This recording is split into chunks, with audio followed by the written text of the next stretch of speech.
இது எப்படி சொல்றதே புரியல. நம்மளுக்கு ஒரு பிரச்சனை போனா இன்னொரு பிரச்சனைன்னு உடனே வந்துட்டே இருக்கு. இப்ப சீசன் மாறுறதுனால நம்மளுக்கு ஒரு எக் ஹேட்ச் ஆகாத ஒரு எக் தான் ஹேட்ச் ஆயிட்டு இருந்துச்சு.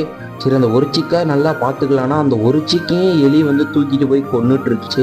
அதுக்கு நம்மளும் முடிஞ்ச வரைக்கும் ட்ராப் வச்சு ஒரு 8 எலி பக்கமே கொன்னாச்சு. இருந்தாலும் என்ன பிரச்சனைன்னு பார்த்தீங்கன்னா, இப்போ கொஞ்ச நாளைக்கு முன்னாடி நம்ம சேல்ஸ் வீடியோன்னு போட்டிருந்தோம். அதில் பார்த்தீங்கன்னா நம்ம சப்ஸ்கிரைபர் பார்த்துட்டு ப்ரோ இந்த ஹோமர் சிக் நெஸ்ட் அவுட் ஆன சிக்கு தானே ப்ரோ, எனக்கு ரொம்ப பிடிச்சிருக்கு, கன்ஃபார்ம் இது எனக்கு வேணும் அப்படின்னாங்க.